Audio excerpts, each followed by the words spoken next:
And happy Monday out there, traders and friends. Welcome out to our halftime report, Tackled Trading's daily show, where we break down stock markets, economic data, news, information, charts, pretty much anything grabbing our attention out there, and give you guys some analysis and some insight so that you can better run your daily routine and know what is happening out there in the markets. Today, by the way, 9/28/2020, markets are up in early trading, just in kind of a continuation from Friday's, one-day little rally. We still got severe technical battles on the chart, though. We're going to look at those charts in detail on the S&P, NASDAQ, crude oil, gold, the dollar, and more to kind of give you those reads on where support, where resistance is, and how we're reading the price action as well. A few updates on stimulus, more rumors than anything of substance, though. We'll get everybody's take on what they think of that. More information out of China, some economic data that pointed to some positivity. We'll see what Coach Matt thinks about that data. Oil updates and more economically from an M&A perspective. We had a couple of companies go through some deals today and some upgrade downgrades as always to start a Monday morning in trading. Got the regular crew out here today. We've got Coach Matt doing analysis. We've got Mark on the back end, giving color commentary and analysis as always. Cody producing, and I'm here as your host, Coach Tim Justice. Welcome, welcome, welcome. Matty, how you doing today, sir? Tim, doing good. Excited to be here with the crew to break down the news of the week and get ready to rock and roll for this week in the market. I'm excited for this week. I am too. It's obviously very interesting from a price action perspective, just through the last couple of months, just that torrential uptrend in the month of August into some volatility. I like here your this word. month. I like that word. Torrential. Right there. Yeah. Torrential. I pulled that one. That's going to be the word of the week right there. Well, let's see if we can make it the word of the day. We're going to find very creative ways to go with torrential. Dude, what was that? Sesame Street did the word of the day all the time. We could try that. We're not that quick on the J. First of all, Sesame Street did the letter of the day and the number of the day. Is that right? Listen, Mark, you're such a better father than Tim. It's baby steps. It's letters and words. Letters and numbers. Letters and numbers. Like when you correct somebody, Chucky, how does it make you feel inside? Well, it's like this. The letters of the day, Tim, are FU, right? So, what's the number? We don't need to know the number. We don't need to know. We don't need to know the number, but yeah. Oh goodness. I think Sesame Street was more when you were a kid, Mark. That was popular. I didn't actually watch it. Me and our mother got in many fights because I wanted to watch Sesame Street and she wanted to watch her daily soaps. And right. you couldn't record soaps back when I was a kid in the 5, 6, 7, 8 years old, right? And so it was let's just say I watched a lot of days of our lives. You lost that battle, did you? You also lost our mother at Hearts yesterday. Old Blondie Matt, she the game of Hearts, obviously. Oh yeah. She shot the moon twice in a row to clean out the table and win the game. It was glory. We don't need to talk about our mother's very, very, very rich history of cheating at card games. Let's just give her credit for shooting the moon twice. Dude, and Matt, one last thing, and then we'll start with our market commentary. After she won, Tim and I were being very gracious and good job. Oh, she's a horrible winner. Oh, and you know what she said? She's like, well, I would feel good, except I'm used to winning. Yeah, she's a horrible winner. If anybody here ever wonders where Mark got his "I'm a terrible winner" type mentality, it got it from our mother. Our mother is as cutthroat gets, and you guys saw our mother last week. But she's not getting any mercy next time. No, I'm going to show up next week, and I'm bringing the pain. I'm bringing the fire. I'm getting ready. I like it. I'm getting ready already. Yeah, customary Sunday morning card game. I'm liking that little tradition that we've got going on there. Yep. And now you got to bring the fire, no doubt about it. Let's get down to market analysis here. And by the way, I saw the comment from Fish in the chat. Welcome, Fish. That's really cool. All the way from the UK, joining our community here today. I think to celebrate Fish from the UK, why doesn't everybody pop in and type in? Welcome. Welcome, Fish. Welcome, Fish, to the community. Absolutely. We That's love our community fish. very, very cool. Matty, Anyways, go ahead. yeah. Technical read here first. Obviously, we're at what, 33, 39 on the S&P. There were some intraday levels that we had to fight through. I know we've got moving average congestion here, but bulls have to love the start to the week here. Oh yeah, This is the first Monday in several where we've been up here. Matt, what's your read on the price action? Well, yeah, I mean, stop me if you've heard this before.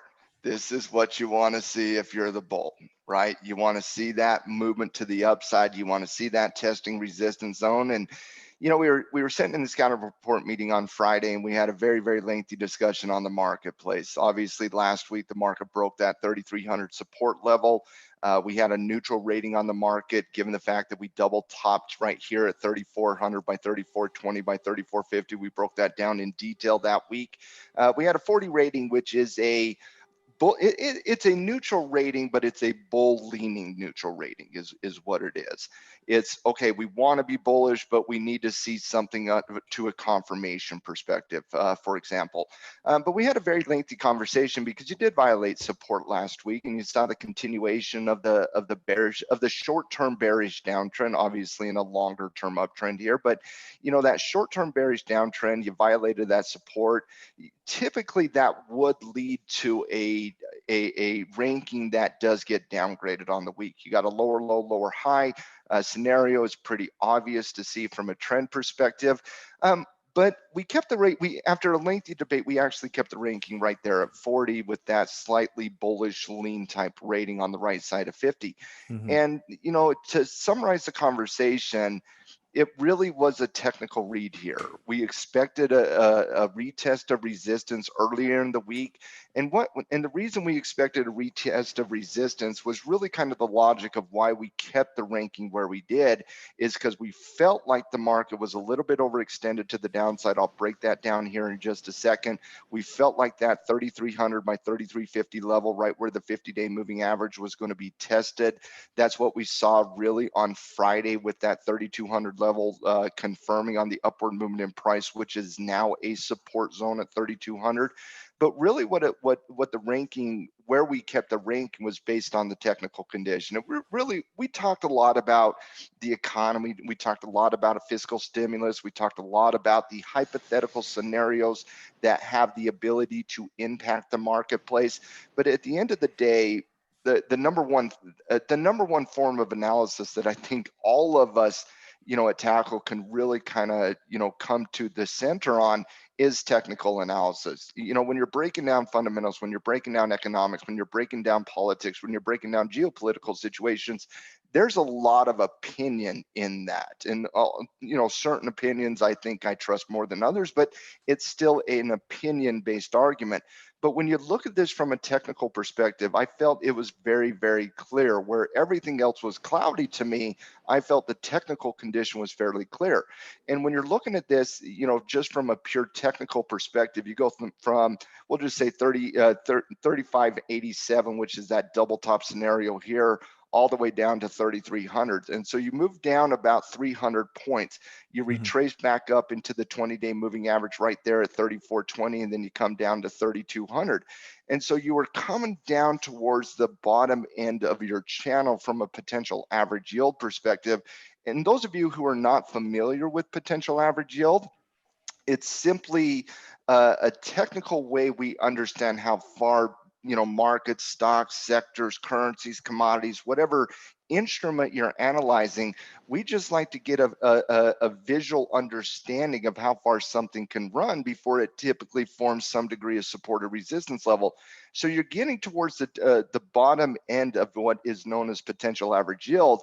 And then on Thursday of last week, you have this slowing momentum candle right there at that significant whole number at 3,200. And anybody who's been around the market in the last 6 months know that the number one support resistance zone I personally have analyzed was significant whole numbers. I do believe moving averages would be a very close second in those, but really you're looking at significant whole numbers. You're looking at those moving averages. It came into that 3,200 level here.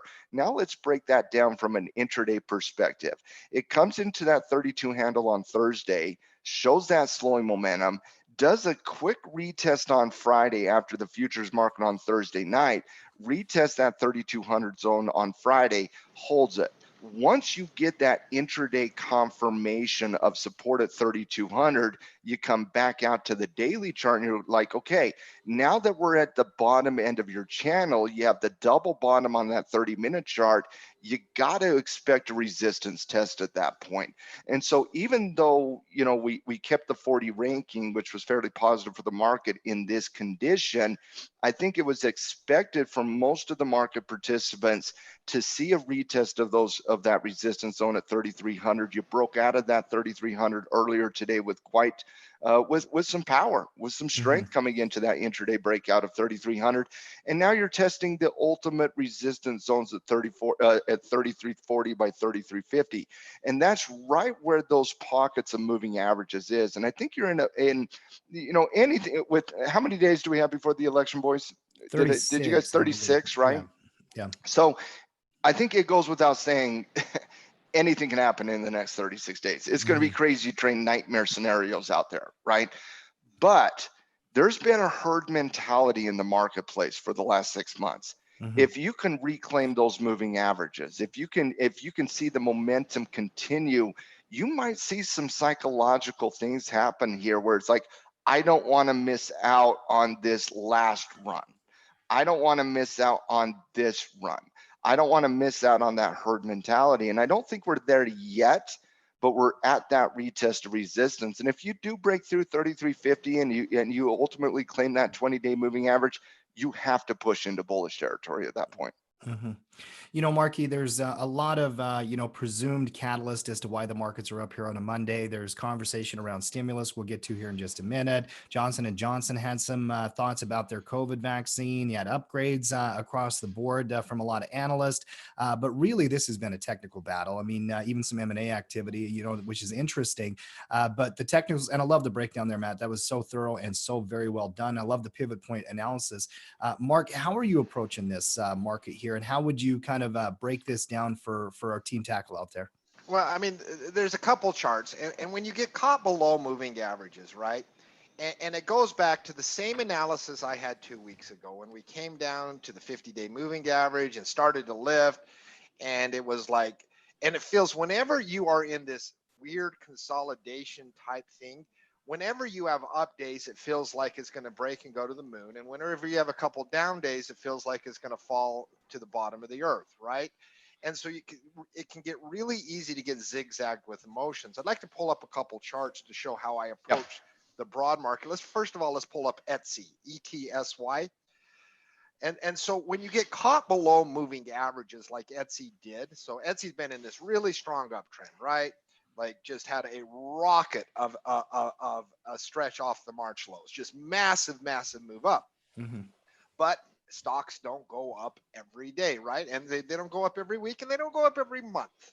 I know that might be shocking for some individuals, but sometimes, and then when you get caught in the short-term momentum down, and when ETSY got caught in below the 20-day moving average, when those things happen, I'm a very patient individual because I wait for these battles to play out a little bit. And so ETSY gets caught below, falls below the 50, and then, you know, it feels like during those stretches that, oh my gosh, ETSY is going to go down to $60, right? Especially if you hold options or the shares. But eventually support levels form, and then you come up and you battle, and eventually you start to clear a lot of the congestion. Now, from the time ETSY did that to when it finally cleared, it took about a month, right? Pretty nice, reasonable trading pattern right now. And if we can get some positive momentum, it clears, and you have a much better trading signal. Next chart I want to pull up is Bitcoin /BTC. Very quickly on ETSY, Mark. In a scenario like this, where you had let's just put it kindly, you've had mixed technicals over the last month and a half, 2 months on ETSY, right? And that's following a ridiculously powerful bullish uptrend, right? So I just got this more as neutrality over the last month and a half, you know, in some degree of consolidation. Once you reclaim those moving averages and you're breaking out, I mean, it's not a strong candle today, but you are breaking out of 120. And if you do close above 120, which is an if at this point, could you sign up for a trigger above the high of today as some type of breakout candidate? Yeah, I would like it better if the whole broad market was in a similar pattern, right? Yeah. But Etsy can The market's trade. not far away from that, though. I mean, if you reclaim the 20-day moving average, which is only about 30 points underneath the market right now, which is less than 1%. I mean, the market, Etsy's not front running that much. I mean, it is a better technical setup than the market, but and the reason I asked Mark is I'm seeing a ton of charts like Etsy, right? Yeah. That had bearish downtrends in the short term, seen some consolidation over the last week, and now they're starting to reclaim those moving averages. I don't want to front run it. I don't want to be premature here, but at some point, don't you have to pull the trigger on something like this? Yes, you do. You do. And once again, because even if the market trades neutral, you're going to have some stocks that have relatively better patterns. I mean, and you have some stocks that are just strong. I mean, I wasn't planning on pulling it up here, but pull up Fedex or UPS, stocks that we've talked about recently having about as high a sentiment as you can in the market. Hey, I got a question for you on that sentiment on Fedex and UPS before you break it down. In the marketplace, you have a lot of opinions one way or the other. Love, hate, indifference, right? Okay. It's like dating back in high school or college, depending on your generation. But is there anybody from a bank to an institution to a government that is like, we don't like FedEx? Listen, I seriously, I don't, and I'm not even, this isn't even hyperbole. I don't know if there is a higher sentiment stock right now amongst, and when I say sentiment, I'm not talking about you and me. I'm talking about Wall Street analysts that they're comfortable with, right? I mean, people have FedEx and UPS pegged as, doesn't matter. COVID goes down. Well, we've seen the earnings in COVID. FedEx and UPS kill it. If you're shareholders, and COVID is a huge plus. You're not wrong. You're not wrong. And I want to hear your take on it, but I mean, who had FedEx and UPS as being the darlings of the market in 2020? It's crazy. And then you have people like, even if the vaccine comes, you have FedEx and UPS being touted as a vaccine play. And I don't know if I buy that thesis completely, but it shows you that FedEx and UPS are being just lauded with love right now by market analysts. In fact, there was another one joined the party today. Let me find my notes real quick. UPS got upgraded by KeyBank Capital Markets. Deutsche Bank, your favorite, Matt, the latest firm such good people. Latest firm to rave on FedEx today. So I mean, it's like when you were like 3 months ago when everybody was upgrading tech as fast as they could, and like analysts couldn't like upgrade Apple enough. Apple was at 280 and people were putting 350, and then it got to 340 and people were putting 400. That's what FedEx and UPS feel like right now, is that individuals cannot upgrade them fast enough. It feels like the consensus trade heading in, and we're going into seasonal times. Like normally there's like the whole FedEx trade as you go into the end of the year. Yeah. Where like, hey, Christmas packaging, lots of shipping. And I mean, and this is even independent of that. So sentiment's strong on both these companies, Getting back to oh, go ahead. Very quickly on that, I do have a question on that sentiment. Does that give you any concern when everybody's on it? Massive. No, not in the short term.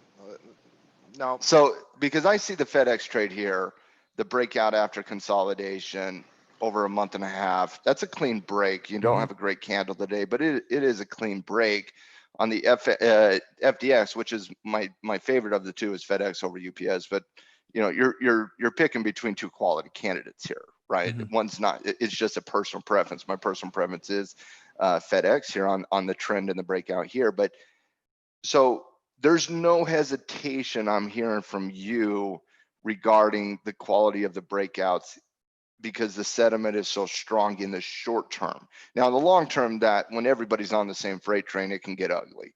But in the short term, that gives you no concern.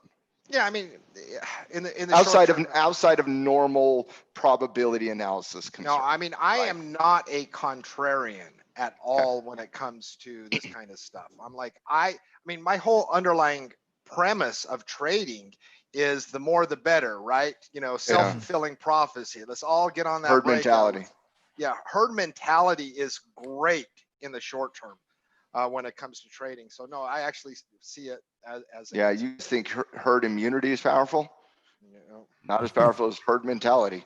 you know, herd mentality. I mean, herd mentality is what lift Tesla up to, you know, $2,000+ right? You know, herd mentality is what lifted Apple to highs. Herd mentality is what's lifted Zoom so high. I see no different on FedEx. And where does that top out at? I don't know, right? But here we are living above the 9 since early August. You know, You never know what's going to happen in the market. But when I'm looking at FedEx, UPS, and the Etsy, those three you just looked at, let's take FedEx for a second from a technical perspective. You have an overhead resistance right there at about 255.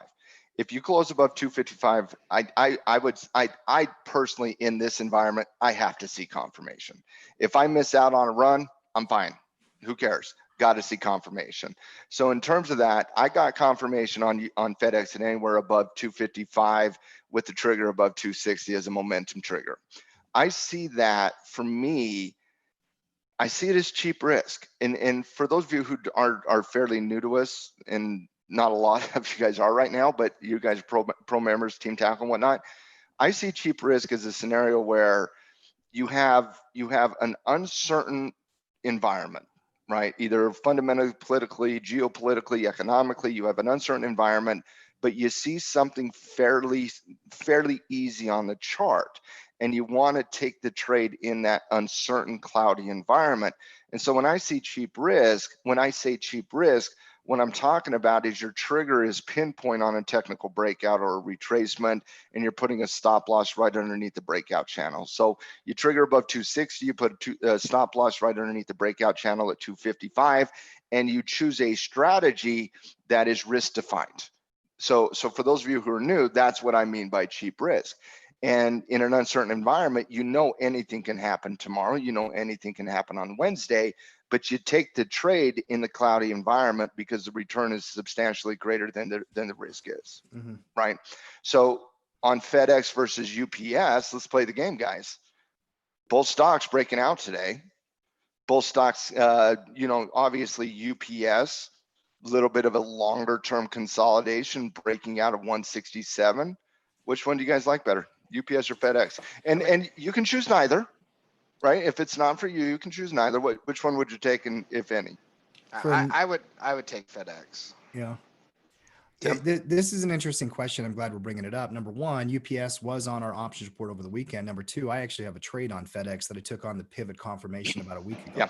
So now I'm actually looking at this, thinking through this myself. I think they're both really clean. And actually, if you're concerned about FedEx on the daily chart, maybe you're not reading it right or something, the hourly chart, that breakout at 155 is very, very clear on the hourly, where it needs to hold, how it needs to confirm.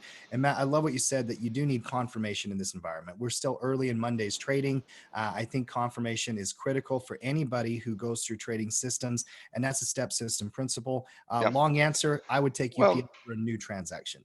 If I was doing something new today, I like the UPS. Well, and I think that's what the argument on Friday was when we broke these down in the scouting report meeting was, if you're continuing the trend, you take FedEx. If you're looking to initiate a new transaction, you take UPS. And the reason is you have neutrality consolidation that ends this bullish uptrend. And if you do break out of that consolidation, looking at multiple time frame analysis on the weekly chart, that was the tiebreaker scenario. Because I do believe most of us were fairly split between UPS and FedEx. Loved them both. I mean, they were both good, right? They were both good. And so it's like, which kid is my favorite? Well, it kind of depends on the day, right? And so in terms of this, and I hope my youngest daughter doesn't listen to that, or she's going to have like a fit. But the reality is you got to like them both. But this weekly chart on UPS, I mean, you got position traders looking at this breakout right now. You got swing traders looking at that breakout right there. And if you can stay above 167.5, you know, you're starting a new trend on UPS versus continuation of an old trend on FedEx. Both of them are quality. I personally I personally like the FedEx one a little bit better, but I would have no shade to anybody on UPS. I like this. Oh yeah, it is picking, you know, which of the pretty girls you want to take to the dance, you know. So Team Tackle, where you at? UPS. Do you like the UPS weekly breakout position trade / swing trade analysis, or do you just like the FedEx momentum swing trade? Look at that chart. And both of the and It's for beautiful. you know, individuals that like for someone like me that does naked puts, there are very few areas of the market I see collapsing. Well, I don't think there's a big collapse. I don't know. If I look at that UPS weekly chart again, I might choose UPS. That weekly chart's so sexy. I mean, I like all kinds of different trades on these. I like momentum trades, and I'm not a big, you know, buy momentum at the top, but I like this. And this is where, like, you know, like where someone like Matt and I, where we're not pure technicians. We look at sentiment, we look at causality, we look at everything. It just is like, it's just the hot area of the market. It really is. I mean, you have a lot of individuals. I mean, tech is not hot right now. It just isn't. I mean, now I love tech long term, especially at lower levels, but people are talking about moves into cyclicals, into industrials, into all kinds of different areas. The space is just a really good space, you know, reading the tea leaves. And if you were to have a market correction that drug everything down, oh my gosh, there are very few companies on pullbacks that I would like better. So, you know, I'm going to have to, now that we're entering into the October season, obviously we're all going to be thinking about how seasonality plays out in this environment. But FedEx and UPS has positive seasonality coming into the Santa Claus rally, correct? Yeah. Okay. And they also have positive sentiment in a COVID scenario where we're all going to be shopping more online than in physical locations, correct? Yep. And we all could look back in 2.5 months from now and be like, what the hell just transpired? But I don't want to miss out on that. Yeah. No. And the thing about it is, you know, when you look at it from a historical standpoint, FedEx really got beat up in 2018 and 2019, and then of course got drugged down even further. I mean, we're not at all-time highs on FedEx. You know, there's some noise to the left of the chart where it reached in 2017. And understanding the storyline of FedEx, one of the reasons FedEx got monkey hammered during this stretch. The longer we talk, the more I like UPS. The UPS chart is awesome. was this fear on both UPS and FedEx on that Amazon was going to take over the world, right? Amazon doing their own shipping, basically making UPS and FedEx have no moat, and basically Amazon is going to destroy them. There's that Amazon effect that happens, and you know, like, well, I mean, we see that may one day, and in 2332, when Amazon has taken over the whole world, that might, of course, come to UPS play. is the brown shirts, right? Yes. Okay, the brown shirt's going to be around for a very long time. Yeah. You know, I just had a Serenity flashback for those individuals that like the sci-fi show Serenity, the brown shirts. First of all, it was not Serenity back then. I had a softball flashback because Matt and I used to play in a UPS softball league, actually. So we did back in the day. But positive space. I almost got in a fight at a UPS softball tournament one time. Remember that? Yeah. No, so positive space, whether it's looking at a cheaper naked put to generate a lower cost basis, whether it's to play momentum, whether it's an out of the money call option far in the future, or a spread, lots of ways to play this space. And as long as the market stays healthy, I mean, I like them either way, because if the market tanks heading into the election, you know, a good 7, 8, 9, 10%, I still love these companies, and they can buck the trend. I mean, look at to that point though, real quick, I got to cut in on that, because to that point, if the market tanks and these breakouts don't hold, traders would be stopped out, right? One thing I love about the UBS chart and the FedEx chart both is that you can map out cheap risk on the intraday chart if you are truly just momentum trading. I saw a question from Christian Selk in the chat a few minutes ago. Do you like the stock trades or the option trades? And then somebody said basically because the price tags are too high, they were thinking options. Nothing wrong with options. Leverage with position size. Never make decisions based on price. You position size, especially if you're a trader, your position size rules should be consistent. So you're just buying less shares of, you know, FedEx versus UPS. I like the equity play here. I like the equity play here. and the reason I like the equity play on UPS more than I do prefer the option trade on FedEx, but it's for different reasons. I like the equity play here on UPS because of the multiple time frame analysis, right? You have the breakout on the daily chart, you have the breakout on the weekly chart. You can start with position sizing into a swing trade in UPS, and with confirmation from a trend perspective, not from a candle perspective, you can start adding to the position and make it a position trade fairly simple. Mm-hmm. And so it's a little easier, in my opinion, to do that in the equity market than it is in the options market. Whereas on FedEx here, and let me kind of, as I'm talking about FedEx, let me go there. With the continuation of the momentum we're seeing in FedEx, especially from a weekly perspective, you got to say you're overextended here. I like the option trade here from a momentum perspective, because I see FedEx, especially as we're getting a little bit into those very, very, very well-known 260. And that's one of the reasons I said it's got to confirm above 260, but you're getting into some very well-known resistance levels right there. I liked fixed risk here on a momentum with FedEx. I do like the swing trade / position trade mentality on the UPS. And when you're looking at that from not UPD, sorry for that, team tackle, but when you're looking at that, I just like equity here because it allows you a little bit more ammunition from a scaling in, scaling out perspective, covering if you need to, adding protection if you need to from a position perspective. I like equity here on UPS versus momentum type trade on FedEx. And another reminder on equity versus options, obviously learn how to trade both of them, no question about it. But in 2020, for most traders in the US, if you are a US trader, many brokers offer zero cost commissions. You can trade 5 shares, you can trade a share, you can trade 10 shares. You can position size what that's a you're great comfortable point, with. Tim. That's a great point. When you and I first started this trading thing we did, 15, 16 years ago now, we felt forced to trade options, right? We had low dollar accounts, and the commission on even one single call option was $15 in and $15 out. On a stock trade, I mean, it was what, $10 in, $7 in, $7 out. We didn't trade a lot of equity back then. But because of our low dollar account, we didn't feel that we had the ability to trade equity because commissions were eating up too much of it. That's not the case any longer. That's not the case any longer. People need to update that.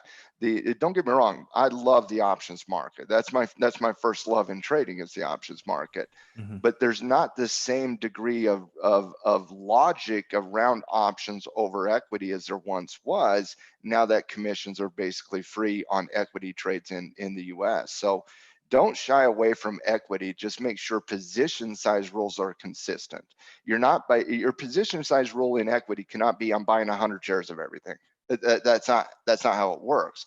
It's I'm putting X percent of my portfolio in that trade, in that position. And so if you have, say, and I'm just spitballing here, but let's say you have a $100,000 trading account, and your equity type position rule is 5%. Well, you're putting 5% in UPS and 5% or 5% into FedEx, which means you're putting the same amount of capital in each trade. You're not buying the same amount of shares. And so, yeah, it's now that we have zero commissions, it does make the equity market a lot more enticing for those new traders. And I think that's a positive thing, because let's face it, guys, there's more variables in options, and every option trader knows trading equity is easier than trading options. Yeah. The order entry, the execution. Everything. I agree. Yeah. Every aspect of trading is easier when you're doing with a one-to-one approach. And that's what equity is. It's one-to-one. There's only one variable, and we call that delta. And that is direction. That's the only variable in equity. Now, there's a lot of unknown variables, obviously, they impact everything. But in options trading, there's just more variables. And anytime you have more variables, and there are 5 major variables in option trading, it just becomes a little bit more difficult. So even for some of the more advanced option traders out there, I think they're even trading more equity positions in this environment than option trades. And we Ahmed, there is a Greek. There is a Greek in equity. People don't understand that, but it is delta. Stocks trade at a 1-to-1 delta. They do have delta. It's just 1-to-1. And so that's why it's easier. Mhm, mhm. I love the analysis, love the breakdown on both these, by the way, and great conversation. It's a good note here, Mark. I'm glad you brought it up when we're starting broad market analysis, that there is strength in the market. I mean, if you see muddy charts in one area, it does not mean that you can't find clean charts in other areas. And of course, the market could do what the Oh, market can do, but there's Tim, clean charts all over the place. I was amazed in the scouting report meeting this Friday. In a crazy marketplace, I mean, there were some beautiful charts. Yeah. There's always beautiful charts, and I brought up the point earlier, and I said I'd explain it, but yes, the question in the chat was, do you got to wait for it to confirm on the market before you take a trade? Mhm. No, you don't. You have to see it confirm on the market to shift your bias in your portfolio. But you do not need to see it confirmed in the market to say take the UPS trade. Or if Mark was looking at Etsy, to take the Etsy trade. You don't need to see the market confirm.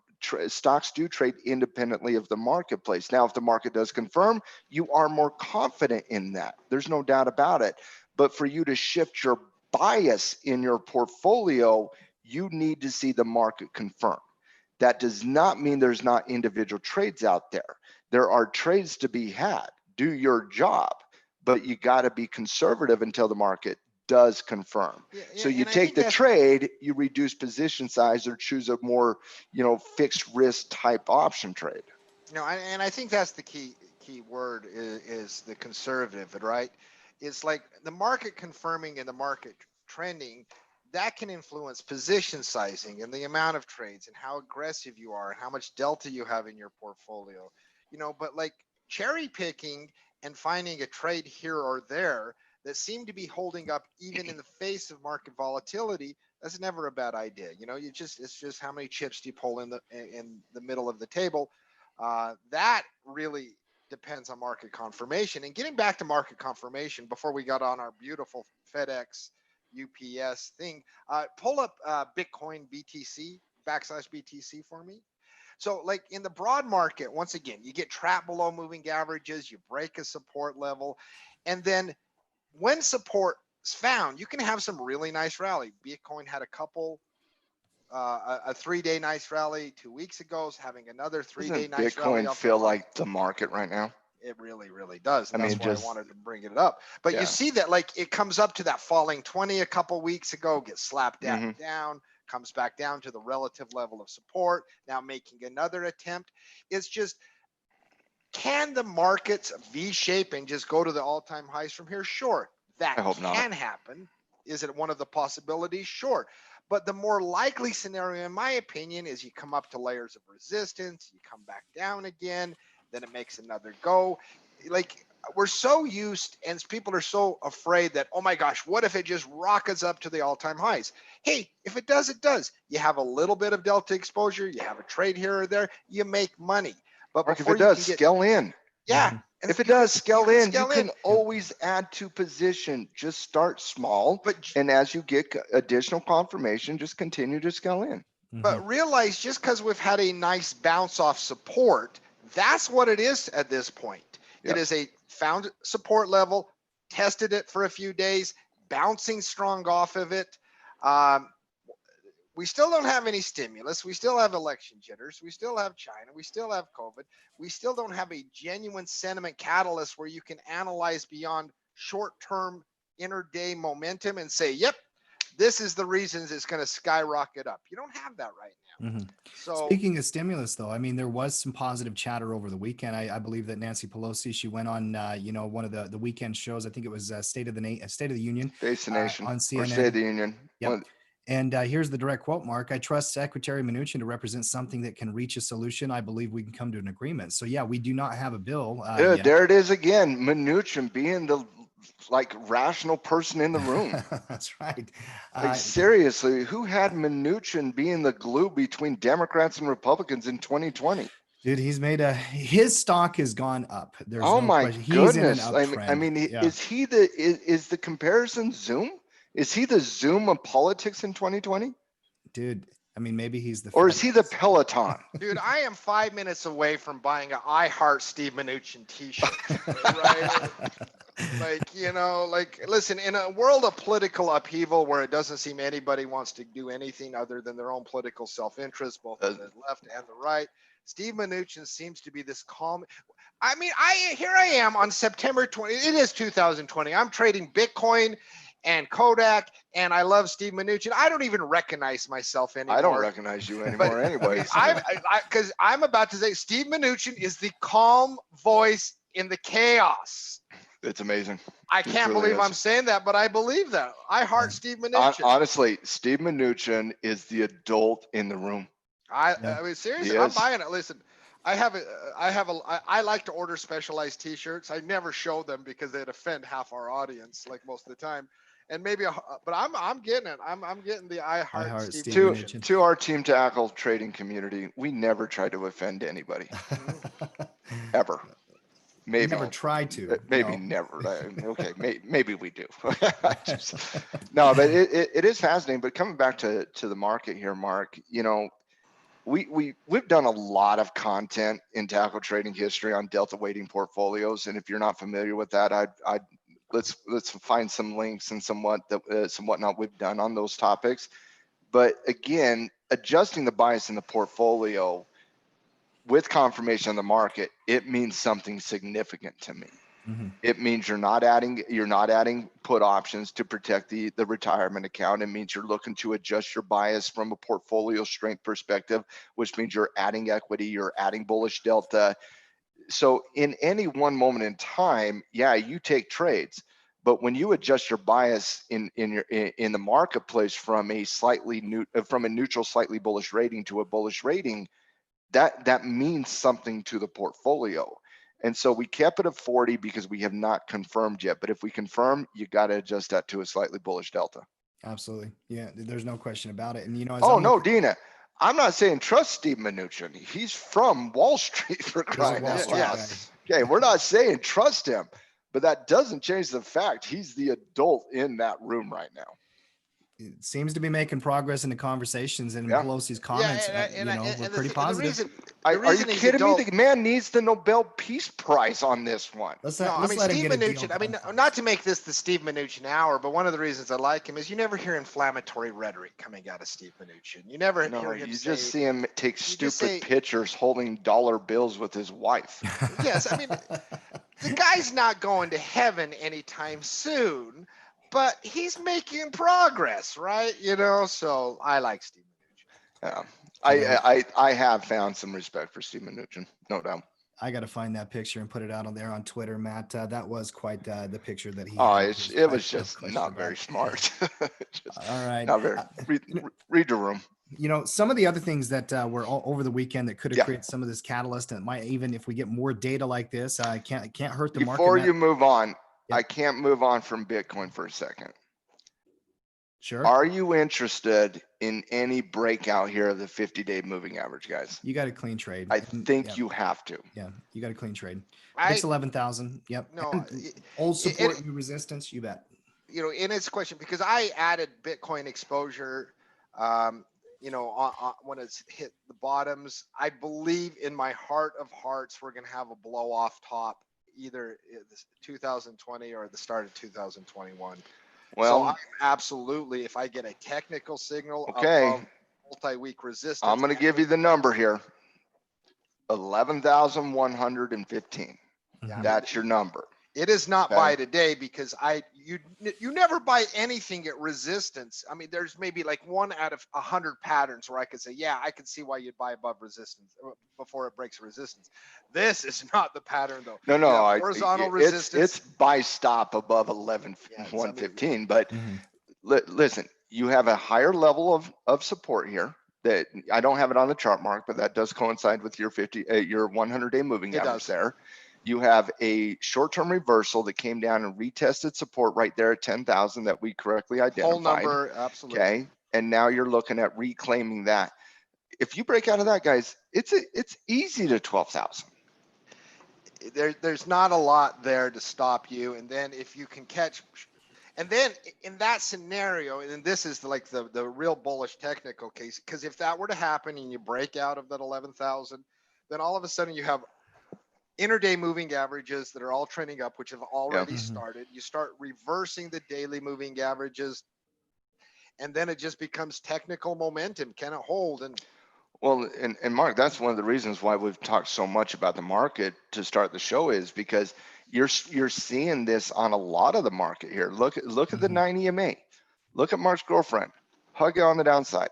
Now it's going to be acting as a support level, right? You reclaim that 50-day moving average. What's it now going to start acting as? A support level. You reclaim that 20-day moving average, and we're right in that zone right now. What's it going to start acting as? A support level, a support level.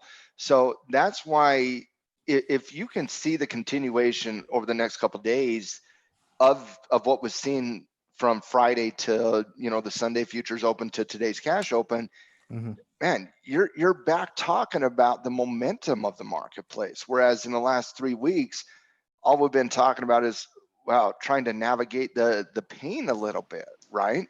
And so I just feel like we're in one of those moments that they happen all the time when you have mixed trading signals, but we're in one of those moments where we could start to see this storm, you know, dissipate to a certain extent and start getting a little bit more clear eyes. I'm starting to be able, like I said last week, the word of the week last week for me was cloudy, right? Right now, I'm starting to see it get a little bit more clear right now. I still think we got to reclaim the 50-day moving average, but it is getting a little bit more clear for me. No, I worry, like you saw in the Bitcoin, the thing I worry most and why I'm not terribly aggressive right now is that slap down of the 20-day moving average. You saw it on Bitcoin a couple weeks ago when it had its first rally, came up to the 20, slapped down, retest support, and then the second go of it might be more constructive. I still am also just, and once again, outside of technicals, because obviously bulls, I mean, listen, even if this is just a calm in the storm, I mean, this reprieve has allowed my October options, so, you know, my naked puts, you know, basically going to almost guarantee to expire worthless now. So I've loved it no matter what happens from here with my, you know, long delta exposure. But it just, I worry about a short-term slap down to go test support without a actual rallying sentiment shift. And fiscal stimulus, it could happen. Outside of that, I still don't see it. You know, I still don't see that shift that just says, booyah, we're going to all-time highs again. Well, couldn't we just run on technicals though? I mean, if it does break out and clear itself out, I mean, couldn't you just get that sentiment If we weren't shift heading into the election, I would say yes. Mm-hmm. I worry that there is, I don't see, and this is the funny thing, and I talked about this in the market prep class, I don't see any election risk in my own long-term analysis. I see some things if Biden is elected I don't like. I see some things if Trump I don't like from a market analyst standpoint. But like I worry about, and I don't, and yes, could like there be a contested election and things get Bush versus Gore ugly for a few weeks? I guess so, right? But that will resolve its way out. It always does. What I worry about in the short term is people get jittery and there's a self-fulfilling prophecy heading into the election, that they get jittery about the election and thus that reverses short-term momentum. That's what I worry about, you know, heading into the election more than any actual risk itself. So. Well, I mean that I understand the concern and the thought, but quite frankly, I think you got to trust the chart. You know, I really do.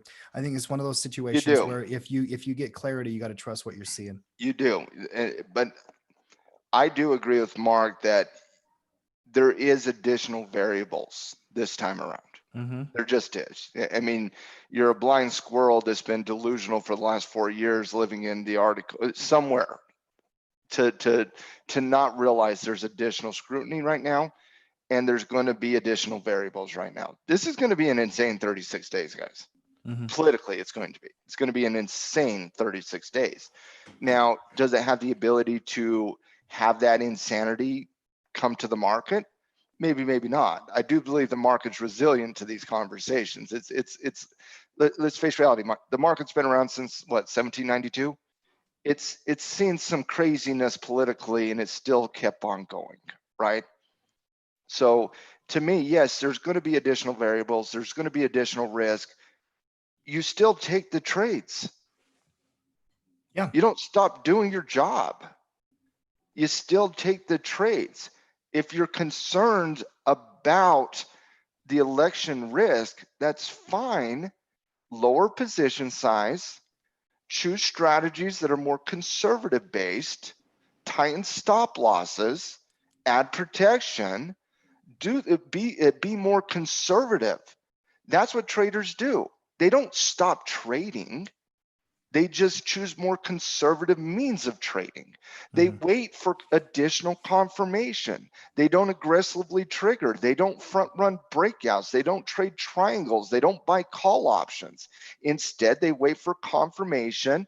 They wait for confirmation. They chose risk adverse strategies. You still do your job. If you break out of the 50-day moving average, the 20-day moving average, and you start to see momentum in the marketplace, you don't want to be looking back in a month and a half from now saying, oh, I missed out on that.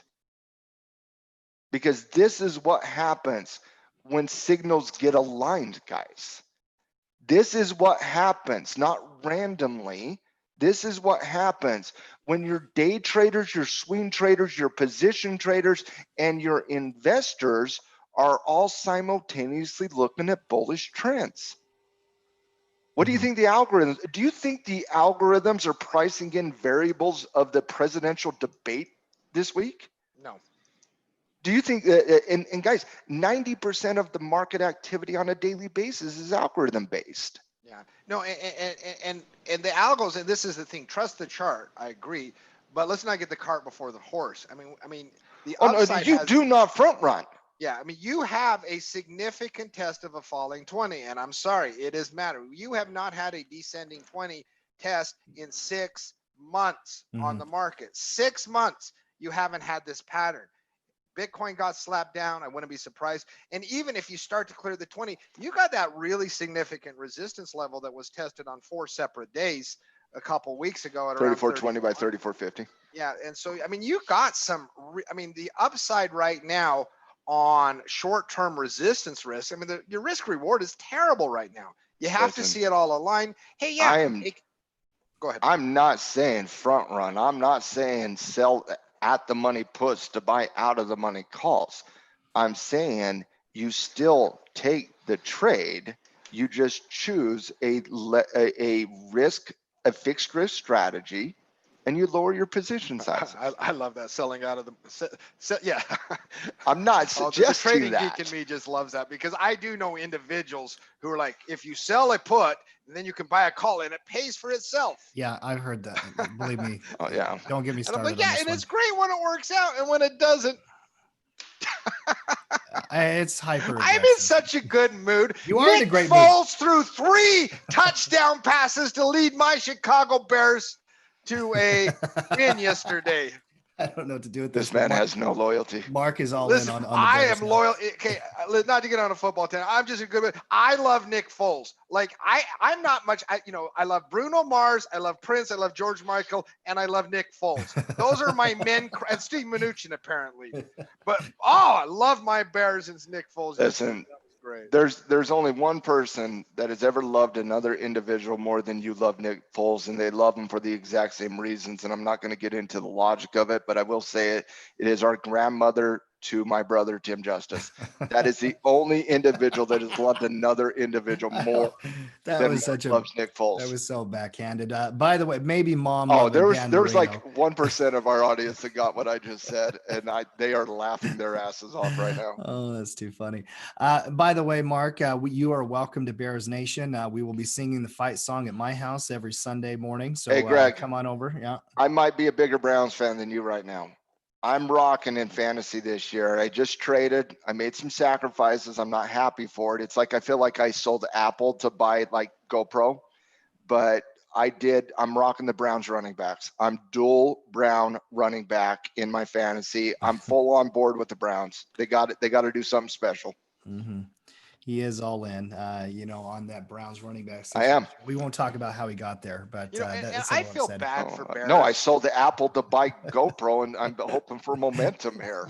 While we're on broad market analysis here, I feel bad for Bears because I saw a report out of Bank of America this weekend that the short interest had like skyrocketed on the Qs to the highest level in forever. Man, I just feel bad for Bears. I mean, It's What? it's been such a tough 2000. You feel bad for bears right The now? bearish traders, I don't feel bearish bad for traders. them. You Yeah. know, I just do. Wait you a second. know, Hold on. It took the last 3 days in this environment for you to feel bad about bears. You know, like, Bears well, that because get they the tail finally kicked had for a hope, very right? They kept long getting their time. face smashed in, and then they're finally like, oh my gosh, it's now time. Look, this, and they just get like a support What's bounce. Tesla Bears lost in the last 6 months? What, $150 billion? Like, it's just, I mean, But today I feel bad. I just. By the way, Well, no, that one weekly thought on chart that. on the S&P looks pretty It's sexy. Oh, sexy. the weekly It's chart completely is a sexy. lot prettier than the daily chart. That's Daily, the you got some thing. That's noise. the Yeah. guys. You see this confirmation? I mean, the picture just gets so clear. Yeah. It gets so clear. Now, one day doesn't make weekly confirmation, right? That's not how weekly charts work. But man, you see the continuation on the intraday, you see the continuation on the daily that breaks that 3,400 level, which is historical resistance on the weekly. You can, and again, it just becomes so much more clear at that point than it does today. And I'm getting excited for it. I am. Yeah, me too. And Mark, yeah, even back to your point, though, I mean, short interest was way up and you had fund outflow for the entire month of September. If you get these rallies to start breaking down those bears, there is opportunity. If you get technical clarity on the daily chart, I do think there's money and opportunity for the markets to run. I really do. I know we're not there yet. We don't have confirmation. I love all of the analysis that you guys have provided here today because I think it thoroughly explains kind of the conditions in the market. But let's not assume we can't take this out and start moving because that weekly chart is just the last reminder we need here as to what can happen if you do catch an uptrend. Yeah, and if it does go up, hey, listen, I own a few shares. They're covered right now. And if you had this ferocious uptrend, my naked puts would expire worthless. I'd lose some shares. I'd make some money. And maybe could I have made more money? And maybe I'll have a trade or two. But hey, you know, like once again, like I'm going to err on the side of caution here because until I get a sentiment shift, right? Because I don't think I don't know. Yeah. For example, Target. You don't have confirmation on the market, and thank you, Greg, for pulling it up. And shout out to Coach Frank on Tackle Trading's Twitter account. So if you're not following Tackle Trading, guys, Frank posts so many just amazing charts, and you can do whatever you want. It's just information, but I love following Tackle Trading's Twitter account. Everything we've talked about on the market, right? The concern, the excitement, yet a little bit of concern because we haven't confirmed yet. Is anything that we talked about today so far going to stop you from taking the Target trade? No, I mean, Target can swim independently of broad market. So no. And there's nothing above 155. Like, no, I mean, you look at this on the weekly chart here. Retracement, continuation, breakout. That's a really pretty situation. I mean, so trades are to be had. When you get your signal, don't you have to take the trade, T? Yes. I mean, that's your job. You take the emotions out, run your system, position size according to risk, use the right product. But yes, you have to do your damn job. Yeah. Just like Again, did, Mark. The only difference is in these environments, the game plan is, and again, the environment I'm not talking about I'm not talking the political environment. I'm not even talking the economic environment. I'm not talking the fiscal environment. I'm not talking the monetary environment. I'm not talking the geopolitical environment. I'm talking about the technical environment where you do not have multiple timeframes aligned. In that environment, the playbook is very, very straightforward. You take the trade as you would any other day of your doing your job. You simply either one, you wait for confirmation, and or two, you reduce position size and choose a more conservative strategy. Yeah. And I love the phrase you used earlier, a fixed risk position size, right? And a strategy in that regard. I agree. Yeah. Well, I mean, and you can even do fixed risk strategies in the stock market, right? I mean, it's not just option trades, but they do involve option trades, obviously. Yep. Any fixed strategy involves some degree of option trade. Well, and here's the thing, Matt. I'm looking across these broad markets, and I'm trying to find an area to really get me off of this position or posture, and I can't. If we get technical clarity, I think that you've got to be upgrading those markets into more bullish territory, and that's what will happen, and that's exactly what we'll do. We're fighting into some intraday levels here. We're fighting into that 50-day moving average. It's still a little bit of noisy, but it's less cloudy than that last week, Matt. There's no question. It's still cloudy, but definitely less, and you're starting to see it line up. Yep, that's right. You're even seeing it start to line up a little bit more than it did a week and a half ago. Yeah. Especially from an intraday perspective. You look at this from an intraday, let's go to an hourly chart here. Where was that day? Some downward movement in price. Let's go to a 4-hour chart real quick. So here's where it was before aligning. You're starting to see that really start to pick up. Whereas right here, look at it. You never broke through those intraday levels. Mm-hmm. You tried, but you never really got through those intraday levels. What's the difference here? Double bottom, double top, breakout, and you reclaimed at least one intraday level. Mm-hmm. You never reclaimed an intraday level here. You're now reclaiming. So even more so than a week and a half ago, you're starting to see those multiple time frames start to align. Mm-hmm. Well, and that intraday breakout actually lined up a little bit with the overnight action, actually, Matt. And there was some economic data that kind of there was a little fuel to the fire here. That there's positive economic some of these, data too. Conditions. Break that down for us, because I saw the industrial profit number out of profit number out of China. I thought it was interesting. Go ahead. You had two different economic data points on the overnight that really kind of gave the futures market some love early on, at least. The first data point came out of Japan, and Japan had it's called the Japanese Economic Index. It rose for the third consecutive month. July was 78.4, August 83.8, September came in at an 86.9 handle. So Japan's economic data came in and it gave a little bit of love to the market, no doubt about that, with third consecutive months of increasing economic data. On the Chinese side of the equation, China came out and released their Chinese industrial companies. Their profitability for Chinese industrial companies is what it is, and it rose for the fourth consecutive month. Now, the Chinese data, you could throw a little bit of shade, a little bit of cold water on it, given the fact that they have massively reduced cost structures, massively. So you're not seeing increase in economic activity more than you're seeing decrease in economic spending from an industrial production out of China. But the Japanese Economic Index is one that I really kind of felt had a lot of credibility here. Well, maybe not a lot. I mean, we are talking Japanese economics. So in comparison to previous Japanese economic data, had a little bit more credibility. But both of them were bought up by the marketplace, no doubt about that. And that did give a little bit of love on the overnight coming into the cash open. Mm-hmm. Well, and then, the Chinese industrial number, Matt, was also very, very strong as well. And it created some of the spark, right? Yeah. I had somebody knock on my door, by the way. So if you already said that, I apologize. But did you break down the Chinese industrial production number? No, I had to shut my window. I have screaming babies outside. See, I had the same thing. I had a knock on the door. That's the thing about working from home. I've got my office. It's very peaceful. My dog's over there laying on the couch, hanging out. But you always get those every now and then, a little disruption. But I'll take it for the right. Should I be the old dude and be like, get that baby out of here?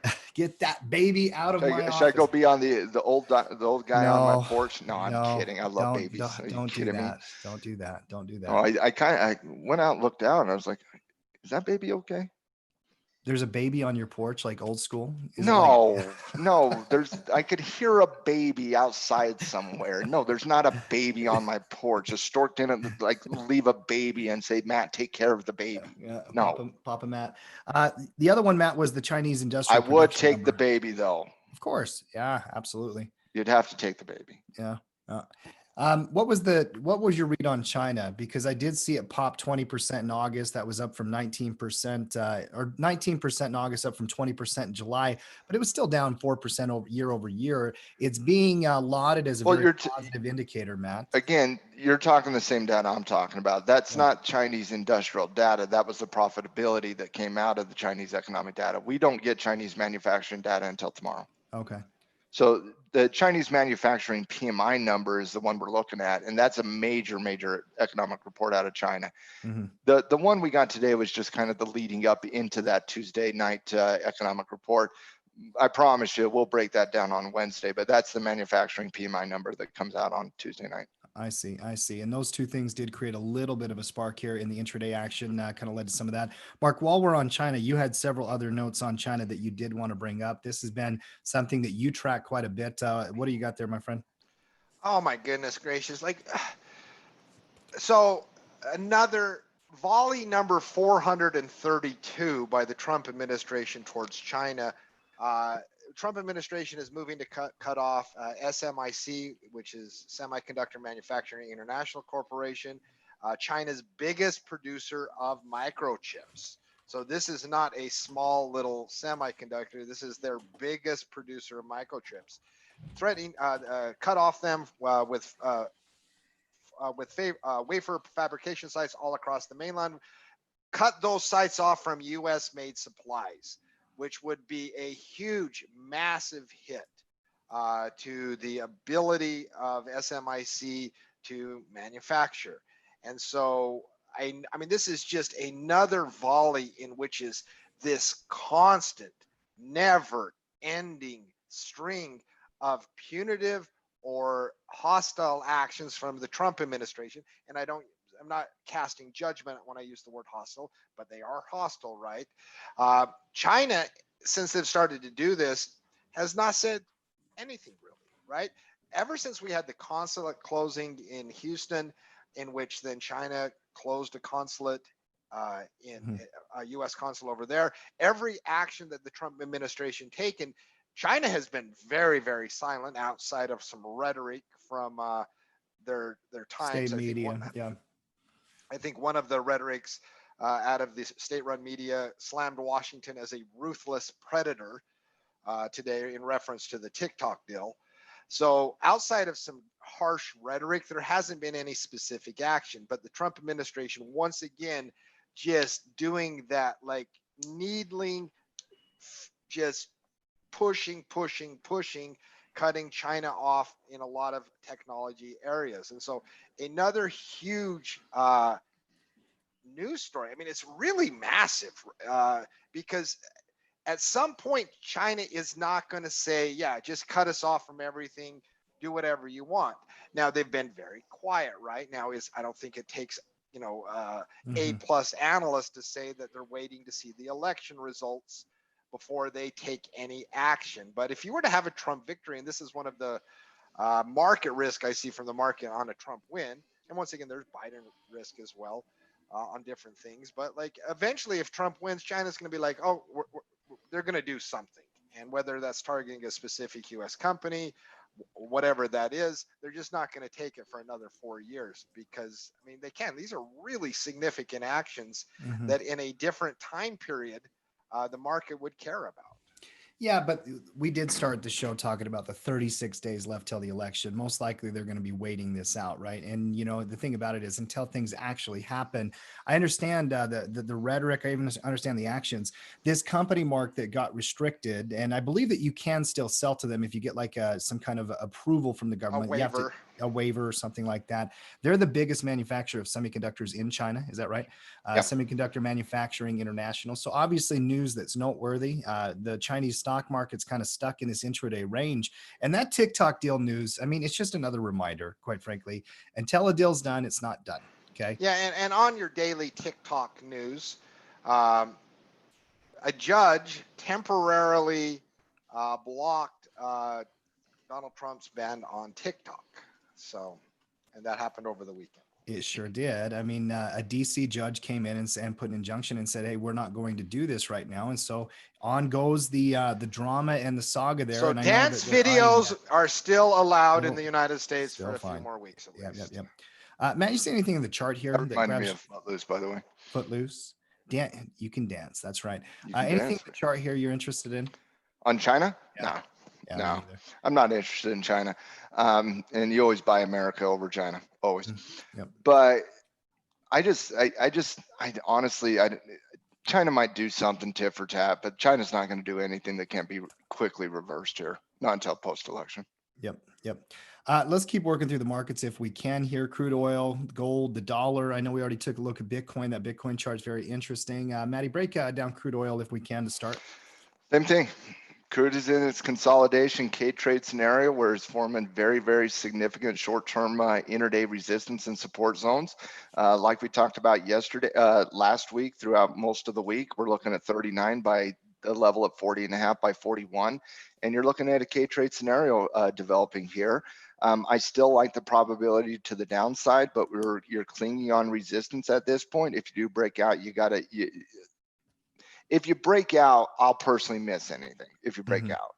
If it breaks down to 39, that's the trigger I think has the highest probability for some degree of significant price movement. And the reason I say that is even if you break out of 41 here, I mean, you got 41.5 to deal with. You got the high at 41.72 to deal with. If you come back to the daily chart, you got right above that, you got significant levels of resistance at 40, 42, 43, 43.5. Whereas if you do break down 39, there's really nothing until 37. So I see the K-trade scenario on the intraday, and I could definitely see the scenario where you break out of the 50-day moving average and see momentum. I just think you have a lot of significant overhead that would stop it or would change the probability analysis. So, and that's why I still like the downside breakdown of 39 here.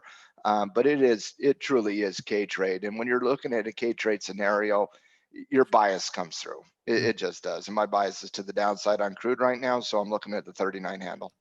Mark, I read an interesting report out of S&P Global Ratings that was talking about, we don't know what price crude oil needs to be for Saudi Arabia long-term. I know we always discuss it. We debate it. People always have their conjecture. Me? We all make up our numbers. They make up numbers. Every single one of us, we all make up our numbers and we have no clue. Well, S&P Global Ratings also made up a number. They said that Saudi Arabia would need oil to be at $76 a barrel for the rest of the year for them to break even this year, Mark.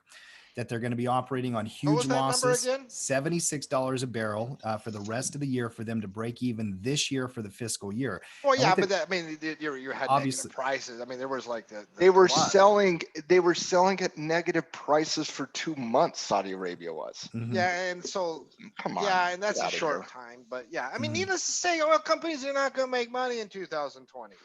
So it's not there yet. Hey, guess what, guys? Oil companies probably won't make money next year or the year after that either. They're struggling, which actually makes some of the M&A activity kind of interesting as to why. The Devon news. Yeah, I thought it was an interesting note. Actually, let's bring it up right now while we're talking about it. Bring up DVN if you can, because Mark, I did see a couple of notes on M&A activity in the energy space. Devon Energy actually reached an all-stock deal with WPX Energy. They both have operations in Texas and New Mexico and kind of stuff. $12 billion companies now that they're going to be merging, Matt. I think the deal itself, kind of actually benefited both stocks here today, which is usually an interesting note. Mark, anything here, on this merger note with Devon? Is this a good sign for an oil company? Do you read into it at all? I know it's a small merger, only I think it was roughly about $6 billion. But what was your thoughts on this one? Listen, I mean, and I think you're going to see a lot of this because, like, if we live in the environment that most of us think we're going to live, you are going to need to reduce cost, and you're going to need to have exposure, and you're going to need to be streamlined. And a lot of smaller companies like Devon, who not too long ago had a much bigger market cap. They were $50 billion company. Like it's not like, it's like, it might have been 6 billion, but I mean, Devon is not a small oil company. They just have been obliterated. I mean, it's a matter of survival in U.S. oil right now. And so companies like Devon, I mean, these are moves that are going to have to be made. And it is not the last one where you're going to have the big conglomerates, the big integrated oil companies try to buy assets at a bargain, at a cheap level. The small companies almost have to do it. The financial, the appetite for lending money to oil companies and natural gas companies has never been lower in the last 15 years. And so you are going to see a lot of this. It is not necessarily a healthy sign. It's not necessarily a bullish sign. It is more of a sign of survival in this industry right now. And that's probably going to see a lot more of that in the coming years. Mhm. You know, a lot of times in an M&A deal, Matt, whether it's an acquisition or a merger, usually one company will have a pop in stock price, the other one won't. Both of these stocks are up here today.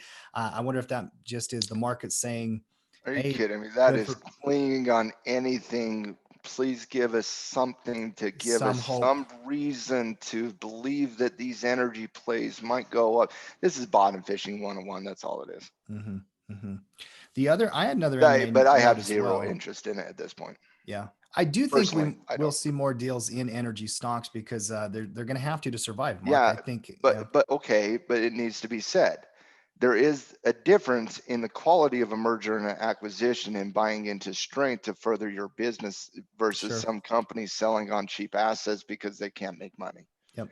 And that's what I have this as. I have this as a merger out of weakness and out of necessity than a merger out of we want to further our business. We want to go into this industry. We want to open up this market. We want to Hmm. get this intellectual property. We want to get these contracts. And I just don't see that here. I see that this as, oh my goodness, we're really struggling. Let's acquire this one to merge to acquire the struggling business. I just don't see that as a strength. Yeah.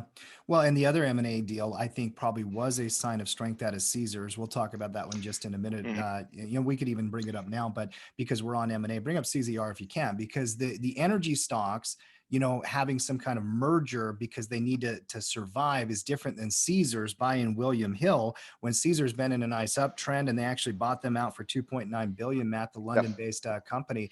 This is more of a sign of strength to me, but what was your take on that? I saw the same thing, the same way. I saw the Devon news and looked into the acquisition. I was like, I really have no interest in that. But the Caesars mine William Hill is a sign of strength, in my opinion. Hmm. And we were looking at Caesars at that 60 handle, and I think you should keep looking at that 60 handle here on Caesars. You're seeing a nice little bullish uptrend, consolidation on Caesars. You got a fairly decent clean trigger right there at $60. And when you look at this from a multiple time frame perspective, you look at a little bit of consolidation on that handle at $60. If you break out of 60, you got quite a bit of clear air to 70 here. Hmm. So I definitely see it. I think the news is positive on Caesars. I like the merger on Caesars and William Hill. Or Williams Hill, and the handle, the breakout at 60 seems clear with the potential target all the way up to 70. Hmm. I like that one a lot better than anything that's happening in the energy space. But anything that's happening in the energy space right now is just pure weakness. Hmm. And Mark, you actually also had some notes on the gambling sector to begin with. Yeah, You know, since we're obviously, on that, yeah, listen, anybody that's a regular at the halftime report knows that we are a big fan of the online betting next 10, 15, 20 years. We're big, huge. It's a big thing that we believe in. We all believe it. hmm, Who was the analyst that came out? UBS, out of UBS. Robin Fairley reminded us that, hey, listen, you can have your pen and you can have your DraftKings debate and which one do you like better all you want. She says, don't sleep on MGM. Bet MGM. And she gave some interesting stats. In 8 markets today, MGM, but by 2025, just a stone throws away, they believe that the market could include 38 states for sports betting and 13 states for online gaming. And this is a nice thing about MGM that transcends just the sports betting, right? Because, playing poker, betting craps, doing whatever you want to do. I've never played online craps. I probably never should, or I'm going to need a third job just to pay for that addiction. But they see a potential market value north of 20 billion. Revenue projections are based on 225 million adults in 38 states. And then they gave some current stats. Their BetMGM's target market share in the online sports betting is 15 to 20%. And in New Jersey year to date, they have achieved 16 to 17%.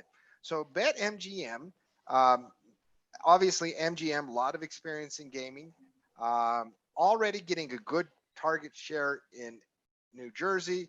Don't sleep on BetMGM. hmm. Well, and if you think about it, all the hype and all the attention has been around Penn, National Gaming, and DraftKings, and we still love both of those stocks, from a momentum perspective. But the last two stocks we just brought up, MGM and Caesars, some of the old dogs still playing in this field, Mark. So there are companies that, whether or not they have established moats and market presence, or the newer ones, I think there's a lot of interest No, in this area. and while it wasn't mentioned there, one of the things, and I've mentioned MGM on this show before, one of the things that I like about the MGM thesis, right, is that, I mean, these are individuals that have a lot of experience, lobbyists. This is an established company that's been in the gaming field for decades and decades and decades. They got the type of lobbyist, and DraftKings impresses the heck out of me on some of the deals they've been doing lately. But MGM is, like the old establishment. I wouldn't sleep on them. I like them. I sold a naked put. See if you guys agree with this. Mm-hmm. And I'm obviously talking long term here, not short term. Short term, I like the Caesars breakout of 60 probably the most. Oh yeah, that's pretty sharp. Yeah, but long term, I personally have DraftKings as a long term growth play if you're looking for growth in the industry, and I have MGM as the long term value play. Yeah, I know. I would agree with that. Yeah, I would agree with that analysis. I mean, MGM pays a dividend. It's more established. It has a moat. It Easily right things. covered calls, offset risk. I mean, everything you do from a long-term valuation, I think MGM's your candidate there. I mean, I have written naked puts on DraftKings, Penn, and MGM during this 6-month stretch. Will continue when I see good opportunity. I sold one on MGM. I like the cheap risk on the established play. I like, one of the things I like, especially if MGM were to dip again, because fears of COVID or who knows, whatever nonsense might cause it to dip again, is that you get this dual play. You get this, like, COVID's going to go away and casinos are going to be profitable again, and this online sports betting. So I feel like I get two birds in one basket with MGM. And whether I should like that or not, I don't know. It excites me a little bit that I get a little dual play there on MGM. So interesting, and Matty, cover call, I think is a good call there on a stock like this. Donkey Kong, I do love it. I love the name Swin gave it, Donkey Kong, but a momentum play and a growth play for sure. Good call on that. Matt, we got to do it. We got to look at gold and the dollar here real quick, if you can. Let's break those things down. Back on that, then we'll come back to individual stock analysis. Loving the conversation here today. By the way, if you're out there and you're watching our show, you've not done it yet, thumbs up, subscribe, click the bell. We do this show every day. The markets are live. Matt, what are you seeing in gold and the dollar here? Well, a continuation of what we saw late last week with the dollar a little bit overextended. Obviously you're looking for some degree of consolidation, maybe a dip in price in the dollar, given the fact that it is overextended. And that's what I have gold here. Like I said last week, I certainly this level of intraday support could form as a support at 1850. There's no doubt about that, but it's not historically defined. It can be in the future, but as of right now, it's not historically defined. Right now, I simply have gold consolidation because the dollar's overextended.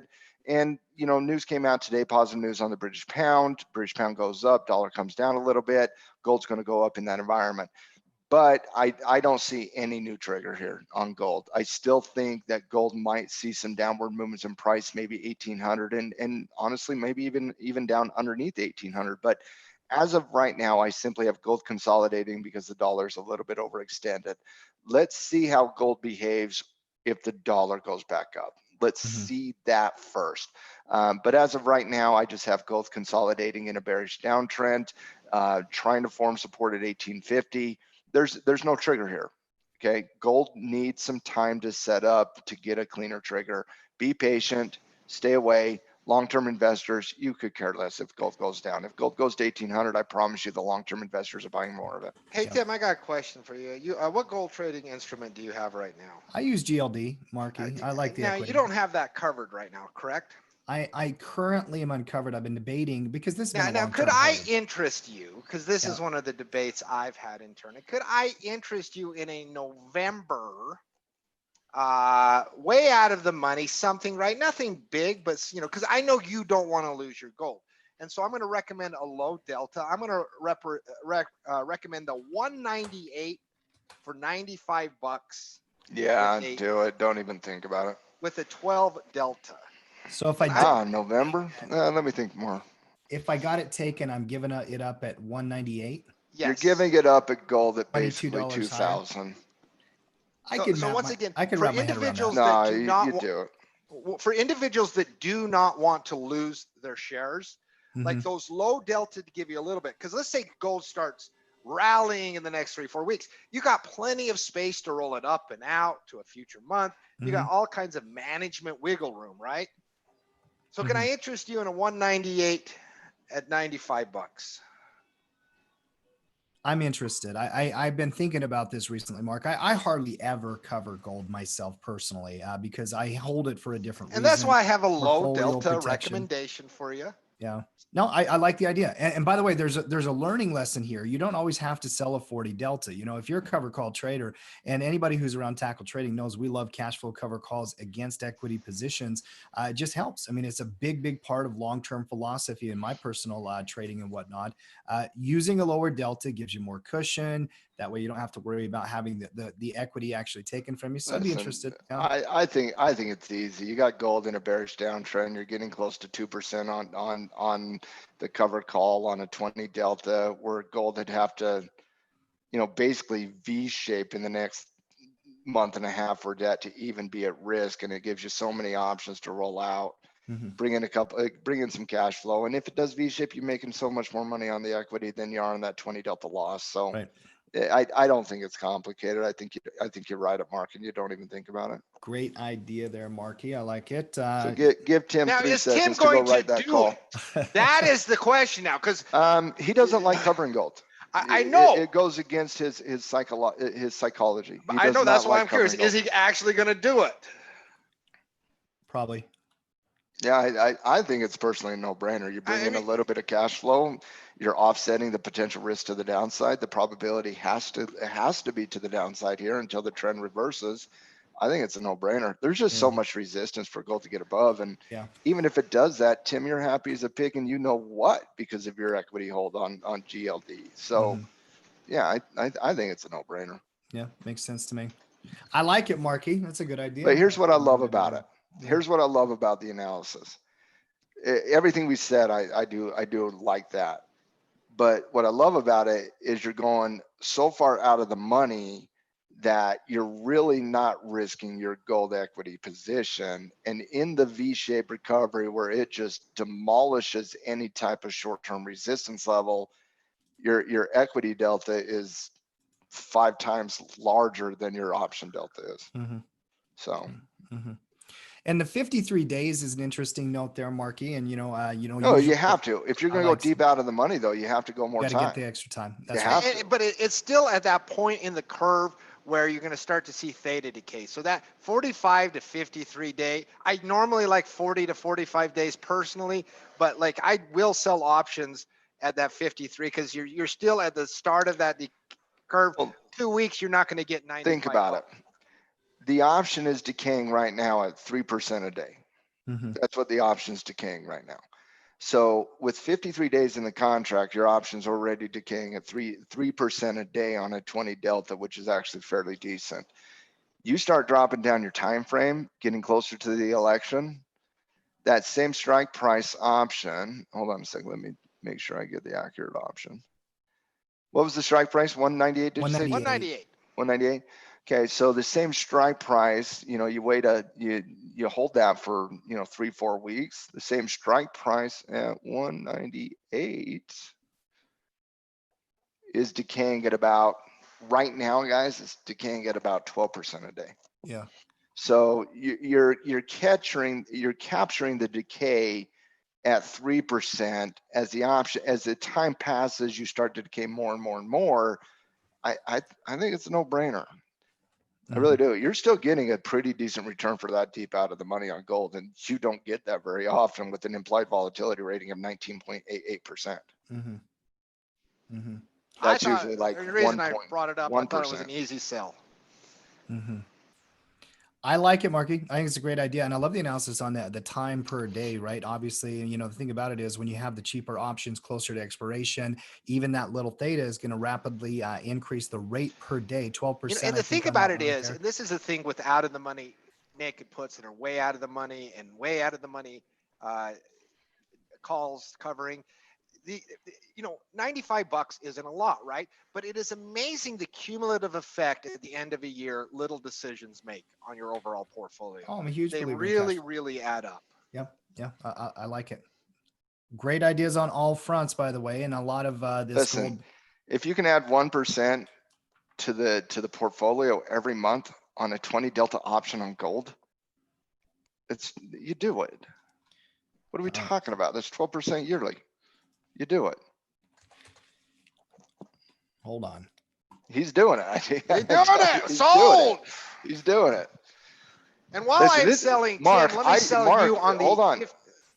You got some love here, bro. I mean, you sold Tim on covering gold. Tim does not like covering gold. I rarely cover gold. He does not like covering gold. Yeah. No, and while I just sold Tim real quick, let me sell individuals out there that aren't members of the tackle trading community. Come give us a try. We're an amazing community. 15-day free trial. You can email me at team@tackle-trading, and you can learn stuff like this theta curve and the optimal times and lots of videos and lots of live classes. Or go to the store at tackletrading.com and sign up for a trial. Come give us a try. See if that was a good filibuster, but Tim literally only needed about 1.2 seconds to write that call off. Well, it took me, that's the thing about trading. It's so funny. You know, it takes you a lot longer to actually get to the point of making a decision. Actually putting the trade in is the simplest thing in the world, right? Especially on a covered call. Right. Like it's just now watch, gold will be up 4% tomorrow and Tim will be like, what am I doing?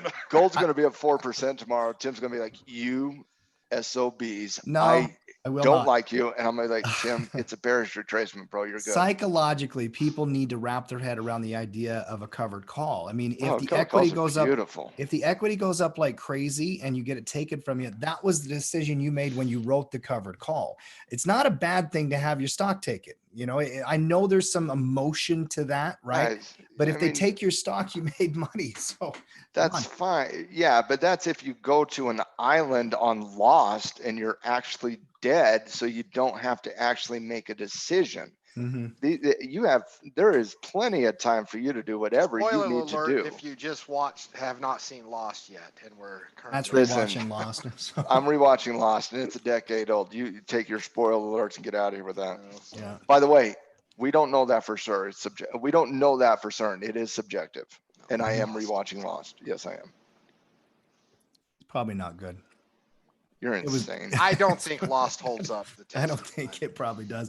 But we'll hear. I haven't seen it in a decade. Your negativity about the ending. Sopranos, in the short term, everybody hated that ending. Now everybody loves it. I get it. But I still don't like the ending. I don't like the ending of either one. I don't love the ending of Sopranos. I think it's terrible.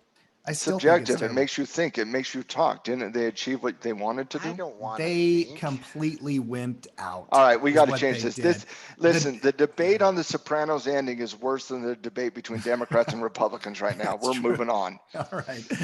The dollar, by the way, is hesitating here, Matt. A little bit overextended. When we were doing our rankings on the weekend, one thing that you made a note of to all of the coaches when we were doing currency analysis was basically, guys, you got to respect the breakout.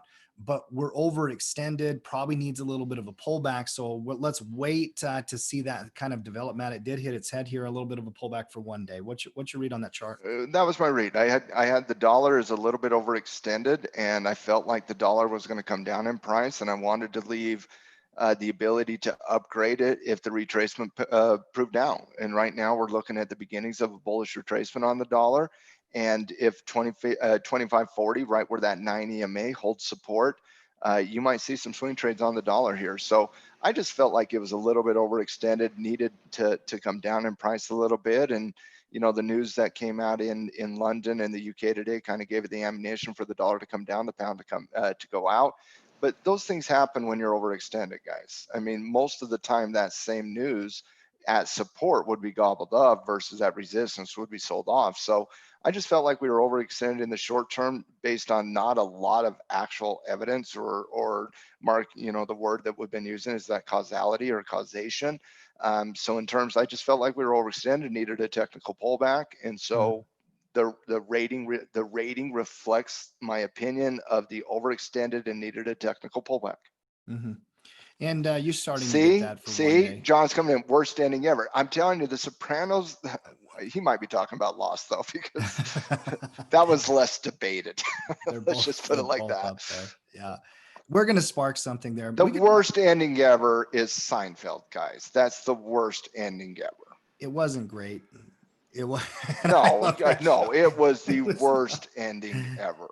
It wasn't great. No, I will admit that. Not There's no question. good. I don't know how I Met Your Mother. Are we going to go down this rabbit hole? This is a podcast conversation. This is a podcast conversation. I also want to play the game on the podcast today, Mark. I want to play the game of picking the 12 states that were not going to be legalized gambling. Well, I actually, in the podcast game, it's a no-brainer. We're going to extend this conversation. We are going to debate the worst endings ever of TV series on the podcast. It's got to be Seinfeld. After our discussion on retirement accounts, part 2 on that. Catch that on the podcast later today. Looking forward to that conversation a lot. I really enjoyed last week's episode. If you didn't catch it yet, by the way, tradingjustice.com podcast, go and get that one so that you're ready to listen to what we think about the future of retirement models. And we're going to be discussing that today. Some individual company notes I did want to get to. There's a lot, but we're not going to get through all of them. Why don't we focus on the high level ones here, Matt? One stock I did want to bring up was INO. And I just want to make one point to everybody out there. Just really, really simple. This was a vaccine candidate stock, Matt, and there was all the hype around the vaccine candidate back in June before they'd even made progress on their phase 1 trial. The stock took off and ran. There was more hype around it recently. Well, guess what? They came out and said the FDA is telling them to put their vaccine phase 2 on hold, and stock is down 20% here. These stocks can be extremely news driven and volatile, and you don't have to play everything and you don't have to chase the news. There's a bunch of them out there. I just did want to bring that up and remind people about the sensitivity of news type stuff when it's not across the finish line yet. Marky, there's an old rule in the markets. Don't do drugs. Come on, move on. Yep, I mean, listen, I got so many trading candidates. The only drug companies, I sometimes mess around with Gilead and Pfizer, Johnson and Johnson, but like, man, some people like this kind of volatility. I don't. Yeah. I don't. Yep. By the way, we did have one other merger news, if we can. Cleveland Cliffs in that energy sector, same thing. They actually are buying the assets from ArcelorMittal. I think I'm saying that correctly, for $1.4 billion. Small deals in the energy sector. I think you're going to see that when these companies need to survive, they're going to start doing this kind of stuff. Expect that headline a few more times in the next coming months and years, I believe, in energy space. Marky, you had other upgrade, downgrade stuff as well, and other notes. I'm going to pitch it over to you then. Anything that you wanted to make sure we brought up from a company perspective? Well, from a company perspective, let's see. The news I had, Bank of America has Virgin Galactic shares potentially doubling, SPCE. So big, like Virgin Galactic's one of those companies. It is a complete, like, you do not, I mean, the market can be up 10%, Virgin Galactic can be down 10% and vice versa. It completely trades on its own, has a very Tesla, Roku feel to it. And so whenever you get any news on Virgin Galactic, it can cause a big shockwave. So Virgin Galactic up big on the news. It's very Do you agree with this one, Matt? Upgrade on the space upgrade? Mm-hmm. Let me hear Mark talk about it, because I'm still on Game of Thrones season 7 and 8. They were pretty bad. Well, they just see it double. I mean, once again, this is a company that it is the only pure play space company we have, and the thoughts and the whole bets behind it is that individuals will be traveling one day. And well, I read this one too, and I think it's interesting. Obviously, the chart can take off and run. That's not my take here, because we've seen this thing run on news and it's breaking back up and all that kind of stuff. You bet. I get that. So you could analyze the technicals and it could be a pure technical play, but I don't know if I actually know that I do not agree with the way that they kind of frame this. Here was the quote: "As an innovator of space technology with a truly unique offering that will allow civilians and professionals alike to access space for entertainment and research purposes." Yeah, we get it. It's cool. It doesn't tell me that they're going to actually make money doing this, and that they have a nearly full vertical integration. So the institutions stated the company model. Pretty much. They said space was cool. They said no, seriously. No, that's basically what they did. Yeah. Oh, Lord. But okay. Cool. Okay. I get it. Space is cool. Listen, I've been into sci-fi lately. Space is cool. I'm with you. Okay. Skyrockets in flight. Virgin Galactic is one of those companies that I occasionally sell Nick. It puts on way down below in the $10 range, just as a spec play. Because it's independent. There's nothing like it, and it's this own independent thing. But chasing, I mean, day trading it can be fun, but I just, once again, it comes back to Aurora's cannabis from last week. Like, it's hard for me to see the pathway to profitability, right? Yeah, me too. Like I didn't agree with the upgrade. Now it might momentum trade, Matt, to the highs. Oh yeah, it can go to freaking $75. Oh, no. I definitely, from a technical perspective, I definitely think you have to look at it above $20 here. Yeah. It's got a lot of history between that 16 and 20 area. You got to look at it, and the momentum can absolutely fly here on space. We know that. We've seen it happen. Right before the pandemic hit, we saw space go from like $7 all the way to 40. It was ridiculous. So it can certainly fly, but I want to be looking at this anything other than just pure momentum here. Yeah. No, and aside from Bank of America, which certainly can play out really, really good. I'm not saying that as a negative. I mean, they got a dual upgrade because Susquehanna called the company an innovator of space technology. So there is your deep analysis on Virgin Galactic out of the best. Okay, so we're all on the same page. Space is cool. Nobody knows if it's actually ever going to be profitable in our lifetimes, but space is cool. Okay. Yeah, that is basically what the best minds making $400,000 a year analyzing companies. Listen, it's not the worst analyst I've heard in the last 2 weeks. It's not the worst. It's not the worst. I didn't say the worst of all time. I said the worst in the last 2 weeks. If I read the phrase full vertical integration one more time without evidence or proof, I'm going to lose my mind. I know. The claims these guys make at times, I'm just like, really? Could you imagine the analyst staring at himself or herself in the mirror saying, listen, full vertical. We're going full vertical here. Yeah, space is cool. And I'm thinking about Tropic Thunder right now. Sure. Yeah. I agree with the above the candle bar by bar type momentum. Oh yeah, you can definitely play it momentum wise. I think no doubt about that. And I do think, reclaiming all the moving averages, Mark, you've talked about this. Moving averages do not play as big of a role when you're in some degree of neutrality. But once you break out of that, you're breaking out of that $20. You can look at this momentum. I personally, I'd like to see a little bit of hesitation here. Yeah, me too. I'd like to see, you guys know what we love. We love cross pot in this. Let's take the last time, and it was back in early July. Big candle above moving averages, clearing out some shorter intraday. It took about 4 days off before breaking out. That would be your tradable signal, in my opinion. Mm-hmm. Yeah, and fool me once, fool me twice type scenario here. You tested above 20 multiple times here as well, and it didn't have any time to cook, and it came right back down. I got to see space hold its breath above that level. I need to see it consolidate a little bit. So my interest is peaked, no doubt, and I think it should be on a watch list, but I want to see it hold its head above that 50. I want to see it hold its head above 20. I want to see some consolidation. It's just tested. It's not clean, guys. It's just tested too many times, came right back down. So give us some consolidation, then let's see it fly. Let's make sure we have a successful launch. Next individual company news, Amazon announced officially that it's having its Prime Day held on October 13th and 14th. Analyst Baird says that Amazon shares are still attractive at these price levels. Any interest in a potential run-up into Prime Day on Amazon? It's like the whole tech sector right now. I know this one's indiscretionary, but it kind of reminds me of the Apple chart a little bit. If you can get above moving averages and get some clarity, I think just from a technical perspective, I don't think it's Prime Day that's going to push me there, by the way. Amazon's a great company. But there's momentum potential if you can clear, what is that, 3,200? Do we need to rehash Battery Day? Hey, there was a run up. Yeah, there was a run up and then a sell off. Buy the news, buy the rumor, sell the news, right? Yeah. Yeah.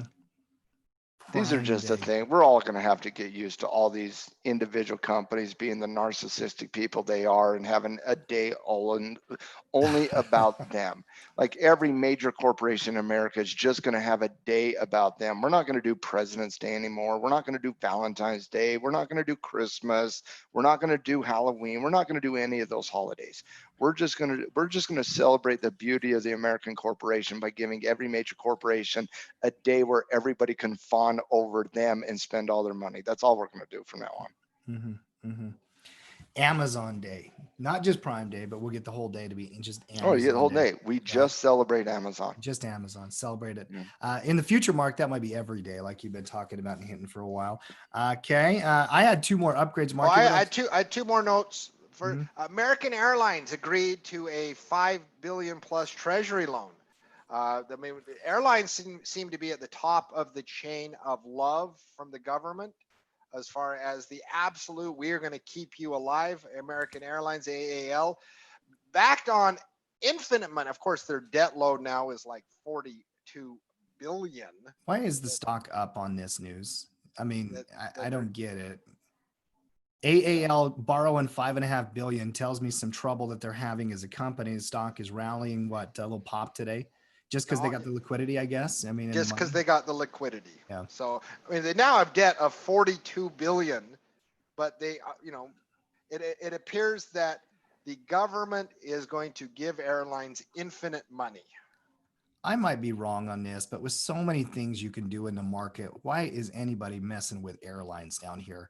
I get it. I mean, everybody's got their own favorites, their perspective. They might have their favorite companies, believe in them long term.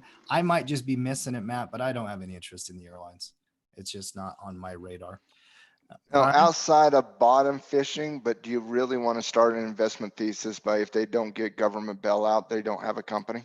That's not going to get me. That is your thesis. That's your thesis, right? Yeah. Especially with American, who came into COVID with the worst balance sheet of all of the major airlines. Mm-hmm. Mm-hmm. Does that $5 billion also pay back the $5 billion they spent on buybacks? No. Okay, that doesn't change that. No. Final note I have, and then you can get your upgrades. Your daily Nicola news. Once again, I don't write the headlines. I just report them. There are Financial Times reporting that Trevor Milton purchased the original design for the company's flagship truck from another party instead of actually creating it themselves. So he bought the IP, and that makes him what? So what? What does that make him? An entrepreneur. That makes him a capitalist? Is that what it makes him? Well, they did originally claim that they designed it. No, that's fine. I get it. But at what point in American history has companies not bought out intellectual property? I mean, if you're going to throw shade at Nicola for that, that's fine. You got a lot of shade to throw at Apple, Microsoft, Amazon, Google, and all those other juggernauts, because Apple's bought up about 220 different companies. Apple, the number one company in the world, doesn't produce anything any longer. They simply acquire technology from other tech companies. Mm-hmm. They literally are just a marketing company. So do we want to throw shade at not Steve Jobs, because under Steve Jobs, they were a research and development company, but Tim Cook? Should we have this short seller, expose on Tim Cook about how he doesn't develop anything and just buys other property? I really do not like the financial intelligence of the U.S. sometimes. They just want to hate this. Listen, they just do. Now we've had like a Nicola headline come off major wire every day for like 11 straight days. Tomorrow, and I thought we were going to avoid. Are we going to get another one? No, we're taking Nicola off. It's the Nicola off day. Unless we're done with Nicola. Yeah, we're done. Great. Very good, Marky. I had two quick ones here, Matt, from an upgrade downgrade perspective. One interesting one on Chevron. I actually thought what the guy said kind of made me at least think about it. I don't agree with the analysis, but he said Chevron was upgraded to buy from neutral from Bank of America analyst, and basically saying they can support a fair value around $96, which is 30% above where it is right now, even if oil prices stay where they are. And I'm like, okay, that's interesting. I'd love to know, because he didn't provide detail as to why he believes that, but he did say that oil can stay down where it is. Chevron can still profit. Marky, this is something that you track in energy stocks and whatnot. Mark, agree or disagree? I'm going to start with you. So what am I agreeing specifically on here? Whether you would upgrade Chevron to a buy. I can't, right? Like, listen, I just like, and once again, like, I love bottom fishing. I love blue chips that fall. I just cannot until I see evidence of these companies turning an actual profit at depressed oil prices. Now, if I see that, absolutely. But man, that was a huge, massive loss last quarter, like massive. This quarter is probably going to be a really sizable loss. And if oil, if they can't turn the curve, and when I say they, I'm talking about all of American oil, turn the curve at $40 a barrel oil, either I'm going to have to see them turn that curve or see sustained prices at much higher levels on oil. They've got to prove that, though, right? I Yeah, mean, they got to can't we prove wait it. I for think it is earnings? absolutely analyst hubris to make that type of claim. I do too. I think there are real structural problems in the profitability of American oil companies that until you can see either through Darden restaurant style, find a way to make money in a tough environment or sustain higher oil prices, man, you got to be really careful in American oil and major conglomerates around the world like BP and Shell and so forth. So, Well, and I love Matt's analysis on Darden last week because you brought that thought up as well. And Matt basically said, listen, it's different in the restaurant industry cutting costs than in the oil sector, right? An energy company is not like a restaurant. So you can cut staff, you can cut hours, you can cut costs, you can renegotiate a lease. Matt, energy is a completely different ballgame from that perspective. So they got to prove it to me. Matty, I agree or disagree on the upgrade. A buy on Chevron. I do believe Chevron and Exxon will be a good buy at some point. I don't have that belief in the entire energy space, but I do believe in the top end of the energy space long term. Is that moment today? No, no. You're in some massive pain in the energy space right now, and I mean, quite frankly, guys, I don't think the energy space is even. We're seeing the tip of the iceberg from a financial perspective in the energy space right now. They have so much debt on the books, and if oil doesn't recover quite dramatically in the short term, these companies are going to be laying off hundreds of thousands of people, and they're going to be, shutting down operations and you name it. Not to mention the cutting of the dividend payments at some point. So, no, I don't think you're looking to buy Chevron or ExxonMobil in this environment where they have not even seen the pain of what would happen if they remove the dividend from the equation. Mm-hmm. So I think the ultimate risk here on some of these top end energy companies is, they're going to do whatever they can to not reduce the dividend because we all know what that means. But I don't have any interest in this space as of yet. Moving into the future, as things settle down a little bit, as we see a little bit more clearer picture on the economic risk, and we start to get a little further into the economic recovery that impacts energy because it really has not impacted energy yet, then maybe at that point. But I think we're months in front of that. Mm-hmm. Mm-hmm. And boys, that's all I got from a news perspective. There's so many great charts out there on the options report over the weekend. Go check them out, as well. Matt, I'll give you a couple just to quickly take a peek at. Then I'll just throw it over to you for anything you've got. Look at NVIDIA here. I know we looked at some of these a little bit earlier. Option report Canada, I like the development. Still needs to take out the pivot. I love stocks that held support when the market broke it. And that's what NVIDIA did here.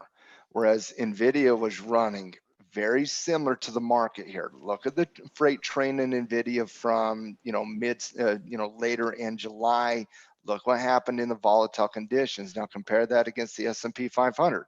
Look what happened in that late stage July. Look what happened here. Unlike the market that actually violated support, established a lower low at that 3,200, I love these stocks that showed a little bit of an additional defense by holding on to that pivot there at 470, right where the 50-day moving average is as well.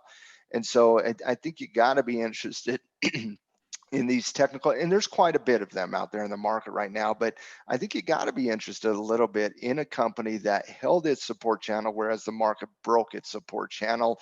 And now you're, instead of talking about how the market is fighting to break a trend, you're talking about NVIDIA breaking out of resistance. It's already reclaimed all its moving averages. And so in terms of the momentum, NVIDIA, because it held its support channels, already has the momentum behind it. And if the market does confirm NVIDIA is just going to punch out of that resistance, it's going to be a really, really good trade. So I definitely like the NVIDIA play here. And when you're looking at the newsletter, and I hope you guys enjoy the newsletter on a weekly basis, but when we rank everything in the newsletter, there was only one sector we actually upgraded this week, and it was the technology space. We went from a 40 handle, which is that's neutral to slightly bullish rating. We upgraded it to the 35 handle, and a lot of that upgrade, was because of the strength we saw coming into and the potential breakout there. So we were front running a little bit in the rankings of technology. We felt like if the market was going to see that confirmation, it was going to be led by technology. So yeah, NVIDIA, I love the technical pattern. I love the fact that it held its support. Now it's clinging on, trying to fight that breakout a little bit. So yeah, I do like the NVIDIA play. Yeah, me too. And there's so many great charts, by the way. Go and check out that newsletter, all the weekend reports. If you're a pro member of Tackle Trading, you already know the value of that kind of stuff. I saw just, pattern after pattern after pattern, even here today, that had good positive development. Obviously, with the market looking good here this morning, the bull team is looking pretty sharp. Maddie, any other notes you had? Anything you want to make sure we hit? No, I'm looking forward to hanging out with a nice week, breaking down these markets for the team. There's obviously going to be a lot of news this week, and be with us every day as we break it down in the market, and have some fun along the way, no doubt about that. But I'm looking forward to the podcast later on this afternoon. We will have a drop tonight at some point. Typically, we drop it about 10, somewhere between 8 and 10 p.m. Eastern Standard Time. We do like to get the podcast out for, everybody on Monday night. Most people do listen to it sometime Tuesday, but I'm looking forward to that conversation on, the future of retirement models. And, because I do believe we are faced with a retirement crisis in America, and what positive changes can we discuss that would improve that, maybe not today, but into the future. Mm-hmm. Yeah, because before you know it, guys, we're all young once, but before you know it, you're starting to worry about retirement a little bit, right? I remember being 25 years old and thinking I was going to be 25 years old for the rest of my life. I remember that, right? Now I'm 42. It's a little bit different. We're faced with a retirement crisis, and that's going to get worse in the future, not better, unless we have substantial changes to the way we handle retirement. Dude, I don't know about you, man. I'm losing years in 2020. I started the year 74-year-old man, and I've now in September am 23-year-old trader. We've all enjoyed your midlife crisis this year. So listen, my midlife trading crisis. So I've enjoyed. Listen, I've shed 50 years off my life this year. So.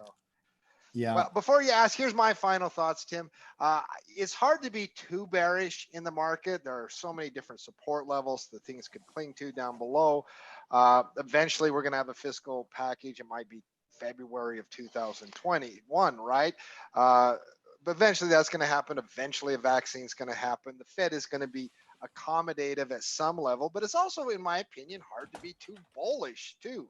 Until you see an actual sentiment shift. I think Michael Wilson from Morgan Stanley nailed things pretty accurately when he said there's going to be a lot of volatility in the next 4 or 5 weeks. So find your spots, be selective, find those great trades. I think the Fedex, UPS, Target, some of the ones brought up early, 3 strong leaders in the market. I think there's some good spots, so don't be afraid. But I would, before I go all super leveraged or be excited, I think there are some things that could cause some seesaw, whipsaw, all kinds of saw action the next 4 or 5 weeks. So pick your spots. Just don't be extreme in the coming month. Yeah, there's still some clouds out there. A little less cloudy than it was. I like the way you said that, Matt. A little less cloudy, but we do need technical clarity and to get. It is a little less cloudy right now. I personally am getting a little bit more confident in the market. I like the time frames coming together over the last couple of days. You just, and that's all from an intraday perspective, but that intraday perspective is really starting to push into a potential breakout on the daily chart. And again, once you start getting time frames that are aligned with one another, it does get a little simpler in the marketplace. That's right. All right, guys, that is our show here for Monday, 9/28/2020. We will be back tomorrow, same time, same station. If you've not done it yet, subscribe, click the bell, come back and join us each and every day. And outside of that, guys, have a wonderful trading week. Make sure you go and review those weekend reports, the newsletter. Mark's weekend prep class is up on the website as well. That recording is always very valuable to help you get prepared for the week. If you're not yet a pro member, it's very simple. Go to the website. There's a link right on the front page, or below every YouTube video we do, there's a link to our 15-day trial. You can try everything we do out on our pro membership for 15 days. See if it's for you. We know that it will be if you're committed to financial education. So come join us at Team Tackle. Guys, we're out for today. We'll see you tomorrow.